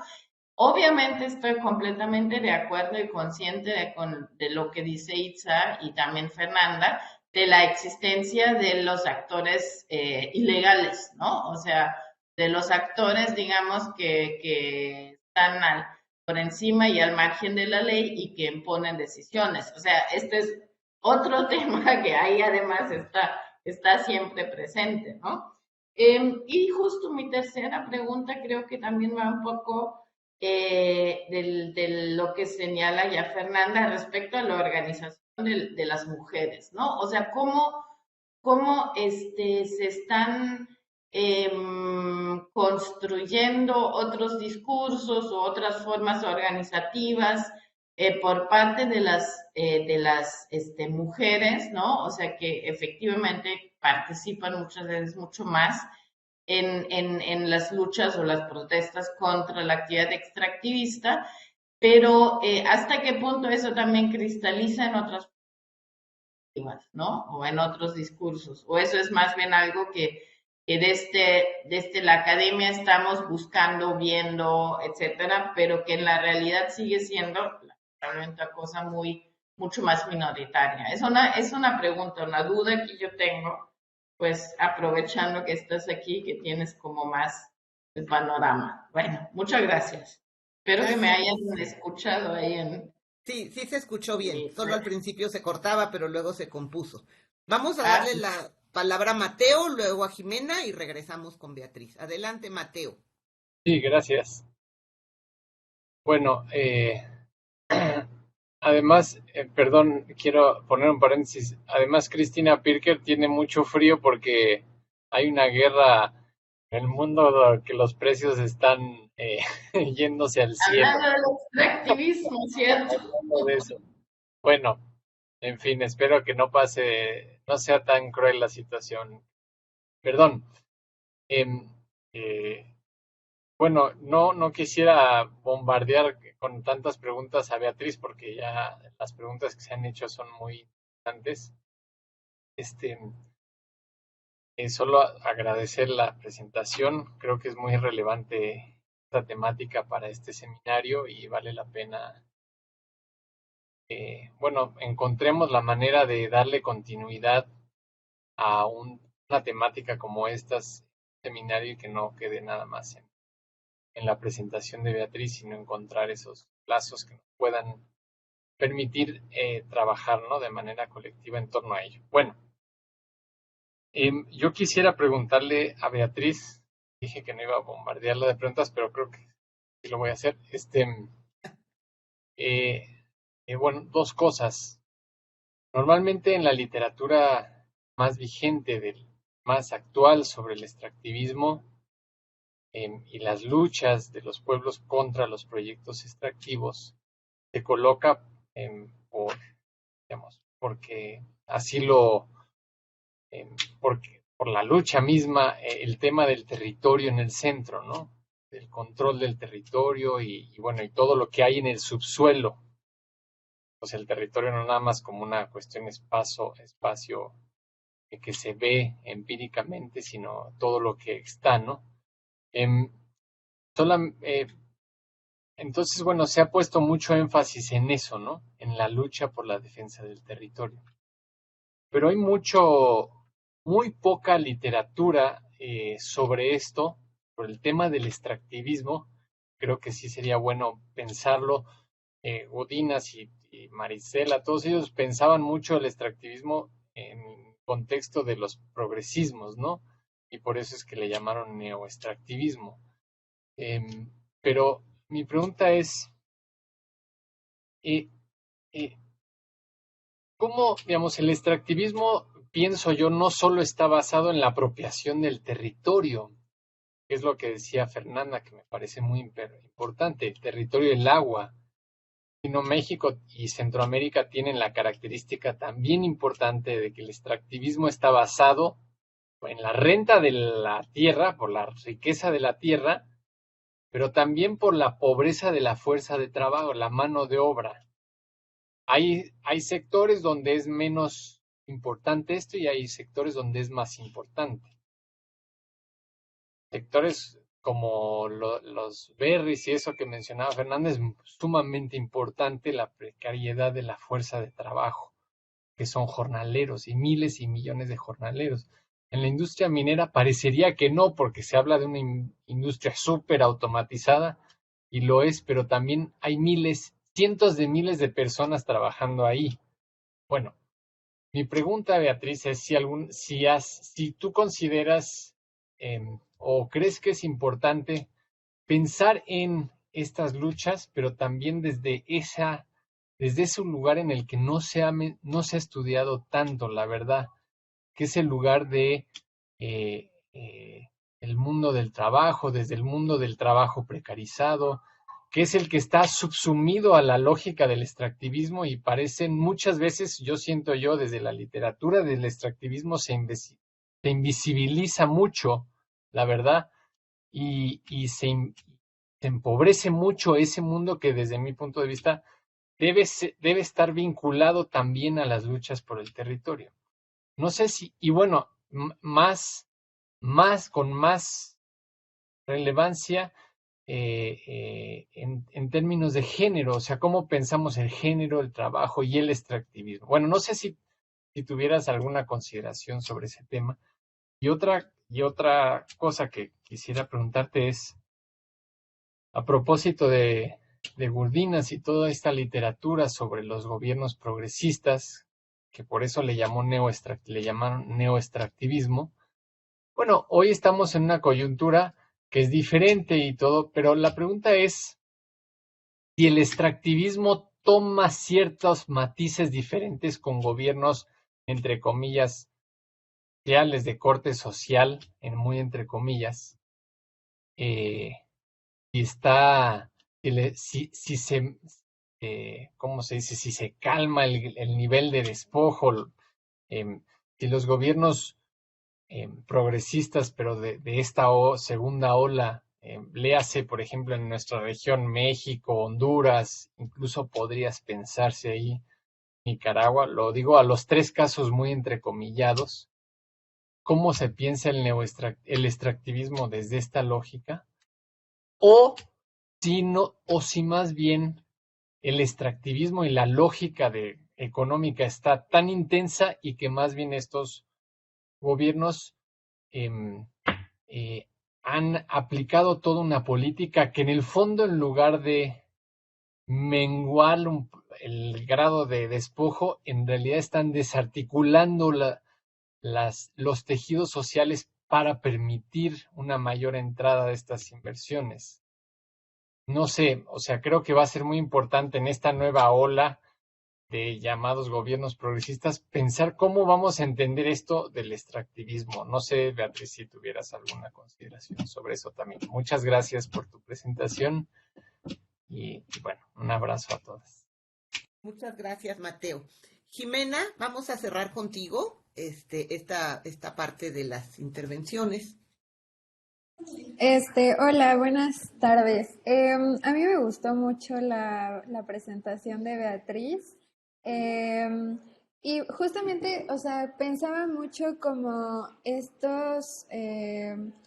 estas nuevas posturas o estas nuevas, pues sí, como nuevos paradigmas que se están formando como desde los feminismos y sobre todo la recuperación del cuerpo, ¿no? O sea, creo que es muy importante tener esta perspectiva del cuerpo en términos de pensar el extractivismo, porque como bien decía Mateo, el extractivismo no solo se da en términos de recursos naturales, sino también sobre los cuerpos, ¿no? Y sobre la fuerza de trabajo. Entonces, me preguntaba también como qué impactos ha habido como en el cuerpo de las mujeres principalmente, pensando en la lucha por la defensa del territorio como algo que al final, pues justo, ¿no? Impacta los cuerpos de las mujeres en términos no solo de persecución política, podría ser, sino también en términos de cómo esta maquinaria extractivista afecta la salud de las propias mujeres y de la comunidad en general, ¿no? Entonces, como si hay algún estudio, me parece que hay un colectivo que se llama Geocomunes, que ha mapeado un poco esta cuestión de los impactos a la salud, principalmente en el cuerpo de las mujeres, pero, ajá, o sea, como conocer un poco más acerca de estas cuestiones, porque creo que justo pensar el extractivismo es pensar también en cómo no solo se penetra a través de la maquinaria el territorio, sino también el cuerpo, ¿no? Y ya se venía diciendo esta cuestión de cómo justo es algo súper patriarcal en este sentido, ¿no? En que al momento de que llegan todas estas empresas, justo hay una militarización muy importante y eh, como bien se decía, el territorio se masculiniza y creo que también hay un aumento en las violencias que viven las mujeres, ¿no? No solo en términos de prostitución, sino también en términos de violaciones. Y también, pues justo, si hay como algunas cifras como en torno a si hay un aumento en cuestiones como de violaciones o ciertos abusos sexuales. Muchas gracias, Jimena. Pues mira, yo ya no voy a preguntarte más cosas, Beatriz, más bien te tendremos que invitar a otra sesión para responder esto. Estoy muy de acuerdo con Mateo, que esto es para dar continuidad. O sea, Beatriz viene como experta en el tema y pues hay que verlo luego en los diferentes contextos, en el contexto de Honduras, de Nicaragua, de Guatemala, donde tenemos casos, pero bueno, se necesita yo creo que mucho profundizar. Y yo nada más, retomando un poco esto que decía Cristina de usos y abusos del concepto de extractivismo, ¿no? Porque cuando hablas de acumulación por despojo, eh, muchas veces va mucho más, va mucho más allá del extractivismo como tal se ha delimitado ahorita, por ejemplo, en tu presentación. En acumulación por despojo, obviamente yo veo claramente el papel del turismo en Honduras, que es el que ahorita tengo más fresco y lo platicamos. La palma africana tal vez sí entraría dentro de esto por todo el uso que hace de recursos, etcétera. Y un poco también retomando lo que preguntaba Mateo, pues cuando tuvimos aquí al padre Melo en la sesión anterior, o hace 2 sesiones, no me acuerdo, yo le preguntaba eso, que si ahorita con el gobierno de Xiomara se veía algún cambio y él decía desafortunadamente no, porque los intereses han permeado muchísimos sectores económicos, sociales, etcétera, porque como que además de ser este desarrollo entre comillas que tú mencionas, es como muy envolvente de toda la sociedad, como que se convierte como en un fetiche de que si no está, nos va a ir mal. Y es una mezcla de los intereses económicos personales de grupo, etcétera, con este discurso distorsionado de desarrollo, que es lo que desafortunadamente ha permeado gran parte de los esfuerzos en esta región, ¿no? Y bueno, y el papel de los casos paradigmáticos, que eso está mucho en el texto que elegimos, por ejemplo, Berta Cáceres, que se volvió como en una bandera de esta cuestión de las defensoras del territorio, ¿no? Como que son muchísimos los temas, Beatriz, porque, por ejemplo, qué bueno, nos hace falta de repente retomar este hilo conceptual, los ejes de análisis, etcétera, y por otra parte, ya como que la defensa del territorio y concretamente las defensoras del territorio como que tendría que ser otro tema donde trajéramos a colación ya los casos específicos, ¿no? Pero pues dadas las condiciones de tiempo, yo creo que sería bueno que te diéramos la palabra, Beatriz, que a ver qué puedes recuperar de este bombardeo que te hemos hecho y al final ya vemos si queda chance de algunas otros comentarios. Muchas gracias. Sí, muchas gracias. Pues voy a intentar responder algunas cosas, otras de plano no sé, pero bueno, ahí voy a intentar. Con respecto al tema de la tenencia de la tierra que señalaba Itzá, pues yo creo que es un eje fundamental. A mí me parece que es muy importante. Lo que yo vi con las compañeras de la RECMURIC de allá de Centroamérica, ellas decían, yo solo quiero un pedazo de tierra para mí, así, con esas palabras, y me parece que ahí retratan pues eso esa lucha por tener la tierra, ¿no? Porque algunas compañeras pues eran de este grupo de personas refugiadas durante 1982, la dictadura, y que tuvieron que salir del país y las compañeras pues estuvieron en México un tiempo y luego se regresaron y están viviendo en una comunidad que se llama La Lupita, y pues su lucha es eso, es la tierra, decir, queremos ese pedacito de tierra para nosotras, para sembrar, para habitar, un lugar donde pisar, ¿no? Un arraigo. Entonces pienso yo que la tierra significa mucho también para las mujeres. Tiene una connotación diferente también a la que tiene para los hombres, pero también una connotación a la que tiene pues para las corporaciones, ¿no? Ahí, pues entra más en el ámbito de la propiedad. Pero yo lo que vi con estas compañeras con las que tuve la oportunidad de convivir, pues es que la tierra representaba incluso poder, ¿no? Incluso seguridad, eh, eh, continuidad a su vida también, en términos de tener a quien dejarles un pedacito, un lugar para vivir. Y en ese sentido también creo que es clave en la defensa del territorio, ya hablando no solo de tierra, sino ya de territorio, pues justo que las mujeres puedan tener acceso a ese pedacito para ellas, a ese pedacito de tierra.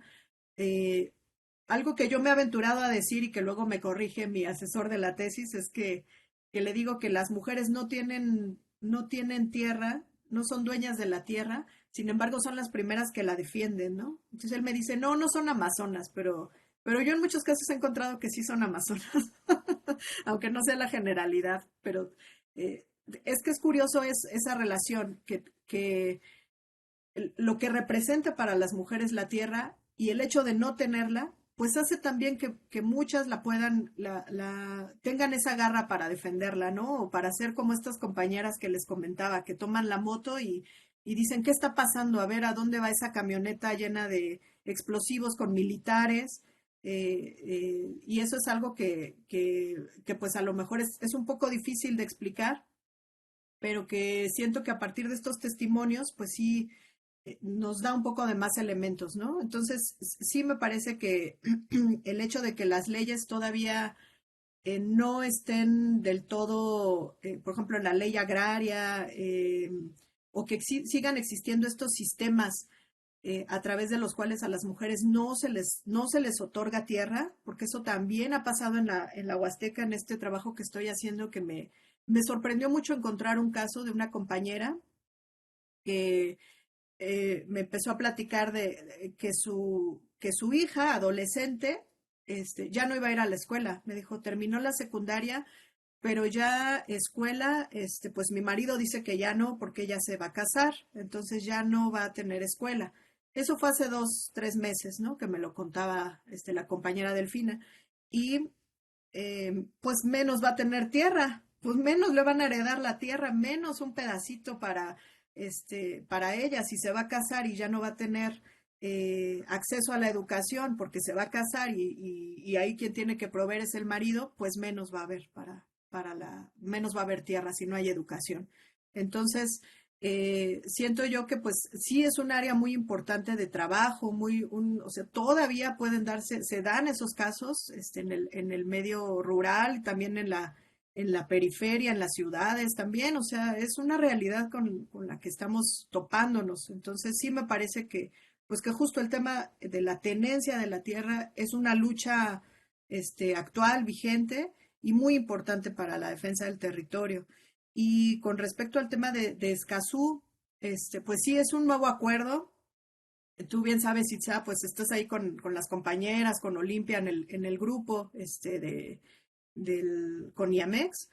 Y, y pues yo coincido, es un área muy importante de oportunidad. Este tratado ya fue ratificado por México. Tenemos que hacer que no se quede solamente en palabras, en una ratificación, así como tal, ¿no? Como otros acuerdos, sino que aterrice en la armonización de las leyes domésticas, en particular, pues en la LEGEPA, en la ley agraria. Creo que ahí tienen que entrar otros mecanismos también para promover la participación de las mujeres, en la ley de acceso a la información. También allí tenemos que meter el componente de género y armonización legislativa.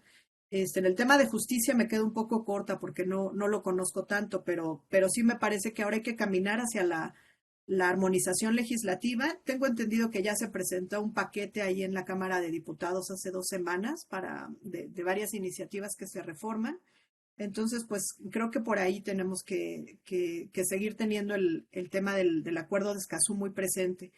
Y con respecto al tema del agua, yo también creo que sí es una cuestión, o sea, que el agua sí entra como un bien que está sujeto de extractivismo. O sea, lo vemos con el agua embotellada. Ahí está clarísimo, apegándonos a la definición de Gudinas, ¿no? Se extrae y no tiene ningún otro proceso, va algún proceso de transformación el recurso y va a una embotelladora, ¿no?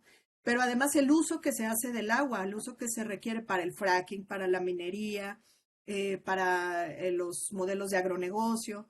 Entonces sí creo que es y por supuesto también las leyes, ¿no? O sea, la lucha por cambiar la Ley General de Aguas, bueno, pues lleva años esta propuesta de iniciativa ciudadana, creo que lleva casi 12 años también de tratarse de cambiar esta lógica corporativa del agua, y todavía no se logra. Entonces yo también pienso que el tema del agua, o sea, el extractivismo no solamente va para enfocado a la tierra o al territorio, a los recursos que hay debajo, como los minerales, sino también, por supuesto, que sí tiene que ver con el tema del agua, e incluso me iría yo un poquito más también con los recursos renovables, que a lo mejor el sol, el viento, pues sí, están allí, ¿no? Están como continuamente, por eso son renovables.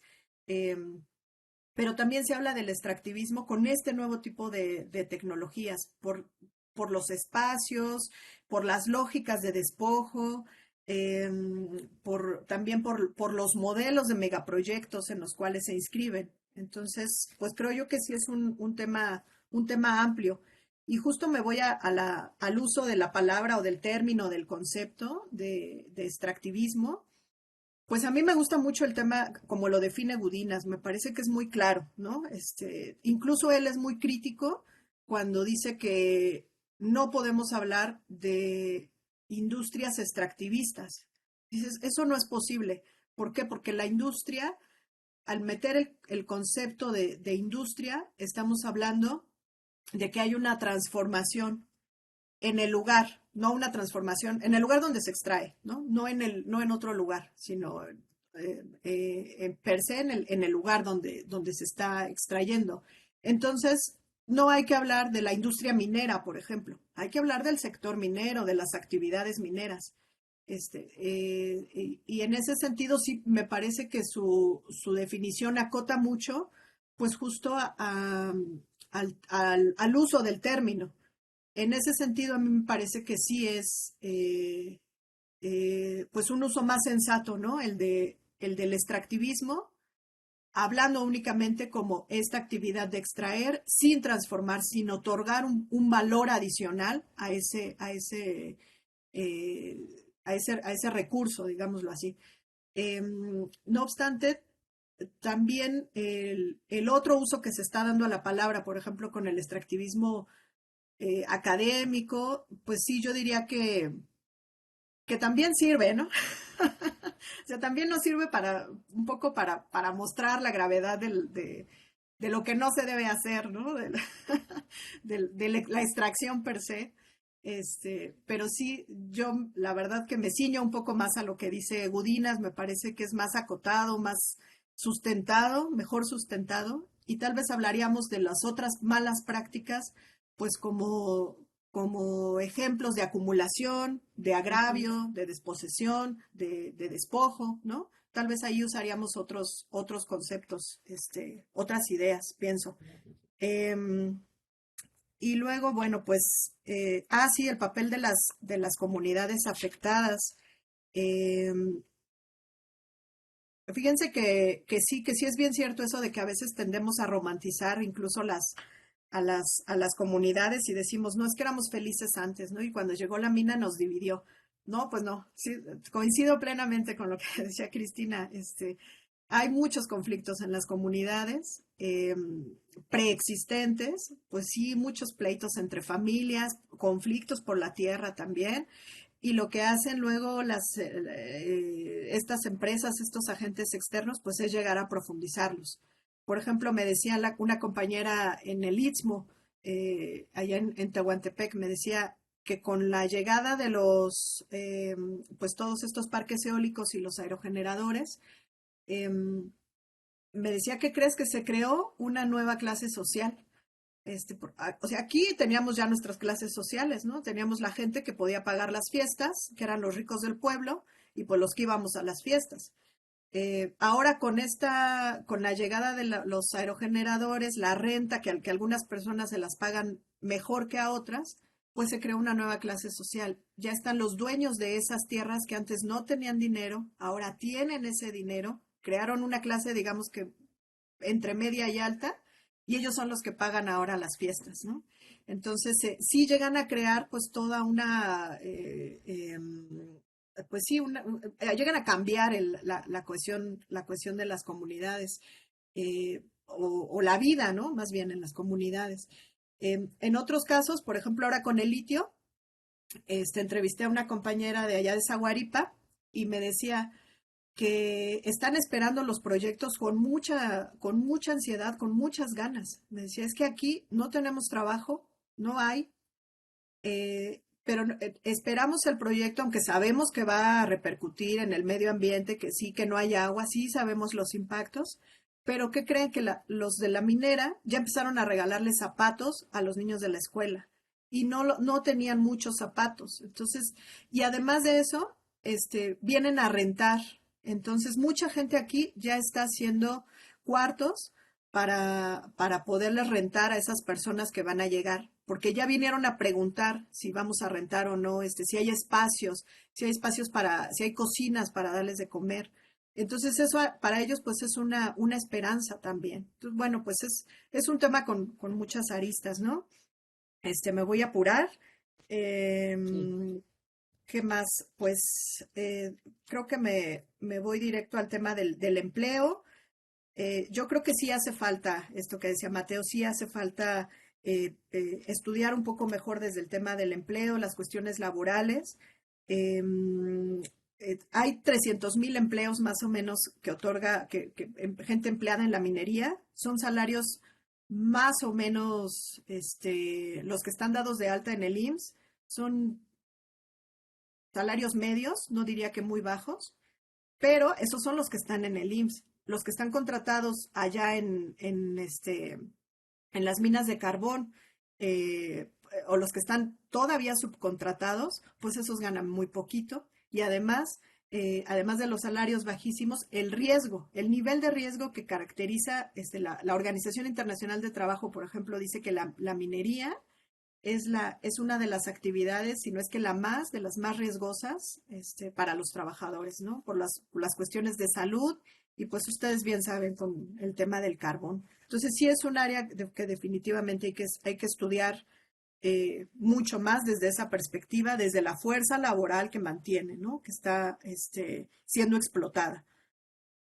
Y además que lo ocupan como pretexto, porque ese es el pretexto favorito para decir que vaya a un proyecto porque vamos a dar trabajo. Y claro, pues en zonas precarizadas como la que les estoy contando en Zaguaripa, pues ¿quién no va a querer trabajo? Pues sí, aunque sea eso.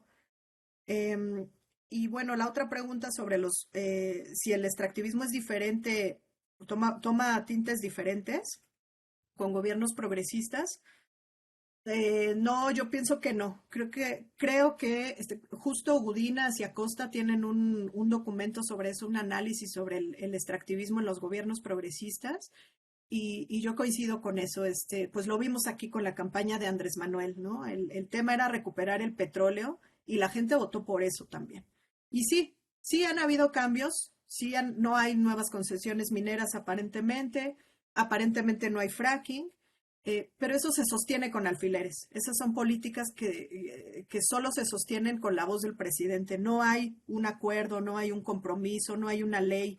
Este, Les comparto aquí en corto que desde la Alianza contra el Fracking buscamos que hubiera al menos una moratoria. Dijimos, si no es ahora, ya no va a ser en otro sexenio. Entonces fuimos con la Secretaria del Medio Ambiente, nos recibe muy bien, con todo su séquito, pero ya nos dijo que no va a haber moratoria al fracking. No va a haber, no va a pasar porque la Secretaria de Energía está muy ocupada y no va a pasar. Eh, las leyes tampoco van a pasar una ley de prohibición. Entonces todo está sostenido con alfileres, con los dichos del presidente y a la voluntad del presidente. Y creo yo que así es en muchos otros gobiernos, ¿no? También. Y ya para finalizar el tema de los impactos, pues sí hay una cartografía justo muy buena de geocomunes de los impactos en territorio cuerpo, pero sobre todo creo yo que los psicosociales son impactos pues muy tal vez poco visibles, pero lo ponía yo un poco ahí en la presentación, la preocupación, el hecho de que vas a perder la tierra y todo el estrés que le genera a las compañeras. Y algo de lo que no habla es la criminalización con enfoque de género, ¿no? Porque la criminalización también tiene perspectiva de género. O sea, no sé si ustedes vieron este caso de una compañera, creo que fue en Guatemala, que le sacan un video pornográfico eh, montado, su cara en un cuerpo desnudo, y era un video pornográfico para desacreditarla, y era una compañera defensora. Ese tipo de criminalización no se haría con un hombre, ¿no? Entonces también la criminalización ya hasta tiene esa perspectiva, ¿no? Si me permiten la ironía. Pero bueno, pues justo esas connotaciones son también otros impactos, connotaciones de tipo sexual que se hacen contra las mujeres defensoras, que no necesariamente se hacen contra los hombres. Y pues eso, muchas gracias, muchas Muchísimas gracias. gracias, Beatriz. Fue un enorme esfuerzo por contestar tantas cosas. Yo creo que sí hay muchísimo que para continuar este tema. Itza puso en el chat algo que sería bien importante que vieran. Ya tienen dos links que yo considero que son muy importantes. Uno es el link a este libro de violencia basada en género y medio ambiente. Y luego, no sé si quieres en 2 minutos, Itza, platicarnos de este reporte de Global Witness, pero sí ya, porque estamos por cerrar, nos quedan como 5 minutos, algo así. Así que adelante, Itza. Les puse lo que aparece y les puse el vínculo. Me parece fundamental leerlo. Es triste, México ocupa hoy el primer lugar a nivel mundial de asesinatos. Nosotros estamos haciendo un análisis con el enfoque interseccional, por supuesto, mayor población indígena, y de cada 10 personas asesinadas, una es mujer. Pero ese es el caso de asesinatos, y todo lo que Beatriz nos ha descrito de intimidación, lo que se vive en Nicaragua, de intimidación en toda Centroamérica y en México, digamos, por ser el marco de este seminario, yo creo que vale la pena leerlo, y de ahí nos saldrán muchísimas más nuevas preguntas de lo delicado que está esta situación. A mí me dio un sentimiento de impotencia, la verdad, el reporte de Global Witness, pero ahí se los dejo para no ocupar más tiempo. Les agradezco muchísimo esta invitación, me dio mucho gusto. Bueno, no conocía a varias de ustedes, Mónica, Fernanda, Natalia, Beatriz, poder coincidir con todas ustedes, a quienes admiro muchísimo su trabajo. Les mando un abrazo. Muchísimas gracias. Pues ya no veo más nada aquí en el chat y ya estamos llegando a la hora del final. Yo también les quiero agradecer enormemente. Para mí realmente pues es un momento difícil y me encantó mucho poder verlas y poder ver que el trabajo sigue, la vida sigue y pues gracias, Beatriz, de veras muchísimas gracias por estar aquí. Gracias, Itza, mi hermana, mi amiga, y pues al equipo coordinador del seminario, muchas gracias también por todo su apoyo, y pues seguimos en las siguientes sesiones. Hasta luego. Hasta pronto. Abrazos, buenas Abrazo, tardes. Natalia, cuídate.